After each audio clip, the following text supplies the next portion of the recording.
This is, again, Kevin McCarthy in the most public way, in the most sort of brutal internal fight, sacrificing Liz Cheney as part of his leadership team to appease Donald Trump. To what end, in your view? Yeah, Nicole, I like your question to Richard that couldn't this be the moment when Kevin McCarthy drew a line? Because he did draw the line. Within a week of January 6th, Kevin McCarthy said this is the doing of the president. He must be held accountable. What changed is Kevin McCarthy went to Mar-a-Lago and got assurance from Donald Trump that Donald Trump would help Kevin McCarthy be the next Speaker of the House. Nicole, Kevin McCarthy is the type of person who hangs a portrait of himself in his own office.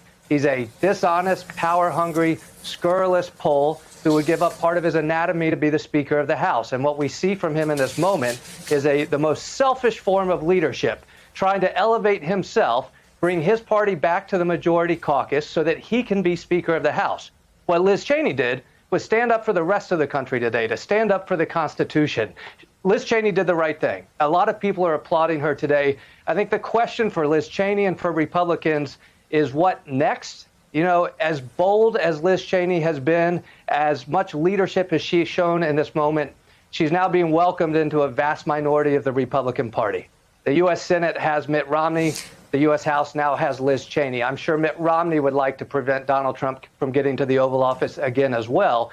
But the question is, how do you do that? Do you do that from within the Congress? Does Liz Cheney stay? Does she try to leave the Congress and go elsewhere to try to lead this movement? We'll have to wait to see.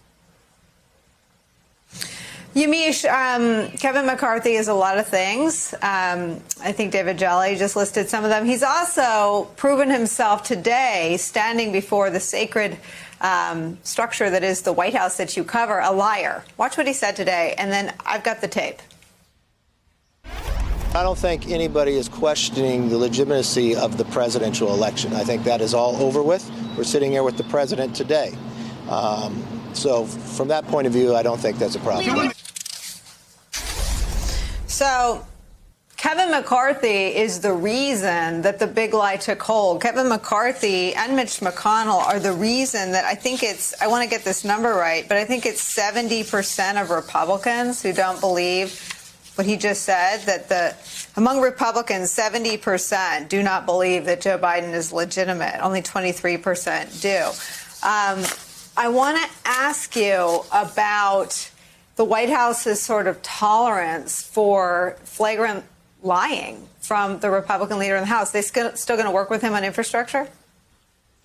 Well, Nicole, in an era that has been traumatic as it has been bizarre and historic, today stands out.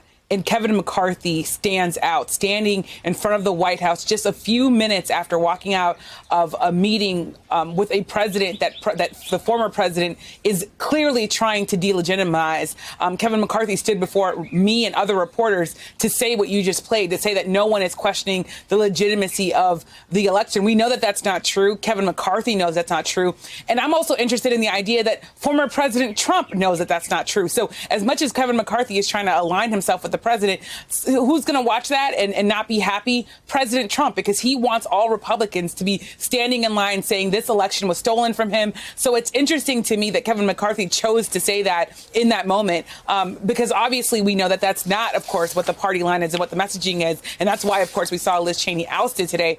I've been talking to White House officials all day about that. I talked to an official who told me that they specifically spoke to President Biden about that statement by Kevin McCarthy. And I was told that the President Biden's his response was really muted, and that at the end of the day, he feels a sense of duty to really be graceful and to work with Republicans in any way he can. I've talked to officials who tell me after decades of working in Washington, President Biden is used to looking past slights. That's the way that the White House is couching this, saying that, in fact, in that meeting that was about 90 minutes, they talked a lot about infrastructure, and specifically they talked about areas that they think they can work out things on, and that is hard infrastructure as well as competing with China. But all of this is to say still that there is this big elephant in the room every time a Republican comes to the White House, because they are trying to delegitimize President Biden, and that just can't be underscored enough.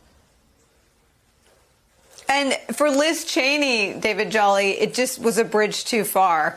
Here's Liz Cheney in an interview with our colleague Savannah Guthrie talking about what you just alluded to, what comes next. Are you the leader of the opposition in exile right now in the Republican Party? I intend to be the leader, one of the leaders in a fight to help to restore our party, in a fight to bring our party back to substance and principles, and in a fight to make clear that we won't participate in a really dangerous effort that's underway. A lot of people frame this as a battle for the soul of the Republican Party. This is the, I think, opening salvo in that battle. And it's a battle we have to win because it's not just about the Republican Party. It's about the country. The Trump political team is actively looking to coalesce around a primary challenger to you. What is your message to them? You know, bring it on. So, David Jolly, I am thinking of the polling data that Liz Cheney knows was suppressed from her peers when I hear her say, bring it on. Because the guy under investigation for sex with an underage girl went to her state to taunt her. And the truth about sort of the structure of the midterms is sure, there's still a lot of enthusiasm for Donald Trump, but there's more, his unfavorables are higher than they've ever been in his national political life. Do you think Liz Cheney feels confident about keeping her seat in Congress? Look, I'd leave that to Wyoming voters to decide whether Liz Cheney stays. I would say in terms of the macro political environment, you raise an interesting point. Liz Cheney is taking a bet that there are enough Republicans or historically Republican-performing voters, right? Those might be independents or even some soft Democrats that are willing to go along with this kind of Liz Cheney movement. But again, it comes down to whether or not the numbers are there. And we don't know if it is. I will tell you one thread that is interesting that Republicans don't want Liz Cheney focused on is Republicans, as close as they ally with Donald Trump, they don't want to run with Donald Trump in 2022. They want to run against Joe Biden.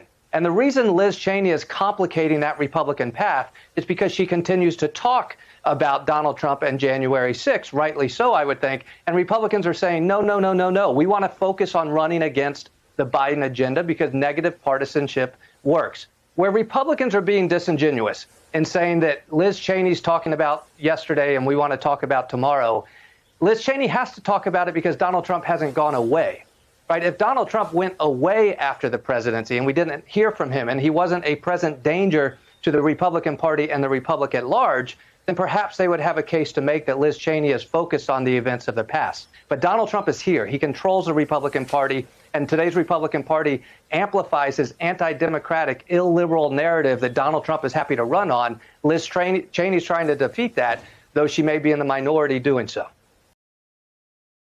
Hey, thanks for watching our YouTube channel. You should know that you can follow today's top stories and breaking news and catch up on your favorite MSNBC shows all in one place.